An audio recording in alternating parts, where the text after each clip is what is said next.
65ാമത് sapro ice festival ജപ്പാനിൽ ആരംഭിച്ചു. ഏകദേശം 200-ലധികം ശില്പങ്ങളാണ് ഇവിടെ മഞ്ഞിൽ തീർത്തിരിക്കുന്നത്. സ്വകാര്യ വ്യക്തികളും ഒപ്പം ജപ്പാനിലെ സെൽഫ് ഡിഫൻസ് ഫോഴ്സും എല്ലാം ഈ ഐസ് ഫെസ്റ്റിവലിൽ പങ്കെടുക്കുന്നുണ്ട്. ആയിരങ്ങളാണ് മഞ്ഞിൽ വിരിഞ്ഞ വിസ്മയം കാണാൻ ഇവിടെ എത്തുന്നത്.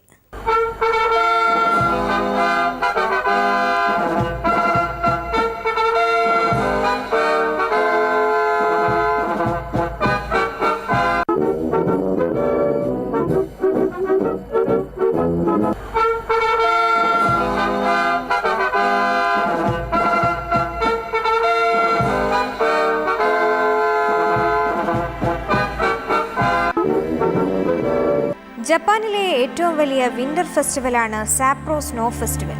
അതിന്റെ ഓപ്പൺ സെറമണിയാണിത്. മഞ്ഞിലും ഐസിലും തീർത്ത ശില്പങ്ങൾ തന്നെയാണ് ഐസ് ഫെസ്റ്റിവലിന്റെ മുഖ്യ ആകർഷണം. റഷ്യയിൽ നടക്കുന്ന ശീത ഒളിമ്പിക്സിന് ഏതാനും ദിവസങ്ങൾ മുൻപെയാണ് ഇവിടെ സാപ്രോ ഫെസ്റ്റിന് തുടക്കം കുറിച്ചിരിക്കുന്നത്. സോച്ചി ഒളിമ്പിക്സിന്റെ പ്രതീകവും ഇവിടെ ഒരുക്കിയിട്ടുണ്ട്. ഏതാണ്ട് 15 മീറ്റർ ഉയരമുണ്ടാകും ഈ ശില്പത്തിന്.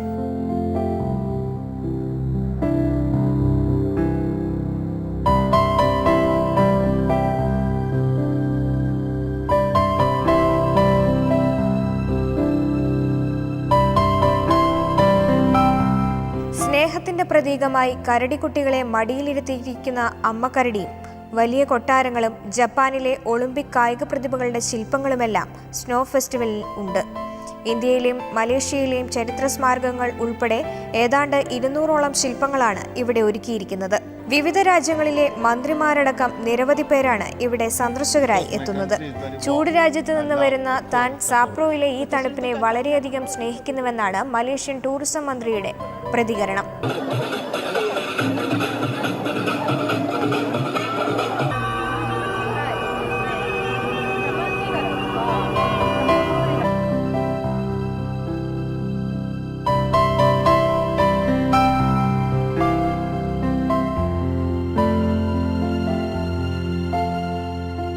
കഴിഞ്ഞ വർഷം 2.3 മില്യൺ ആളുകളാണ് ഫെസ്റ്റിവൽ കാണാനായി എത്തിയത്.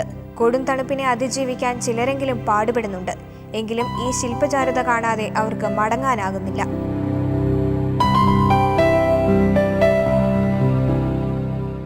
സമീപ പ്രദേശങ്ങളിൽ നിന്നുമായി ഏകദേശം 6000 ലോഡ് മഞ്ഞാണ് ഈ ശില്പങ്ങൾക്കായി ഇവിടെ എത്തിച്ചത്. 7 ദിവസമാണ് സാപ്രോ ഫെസ്റ്റിവൽ.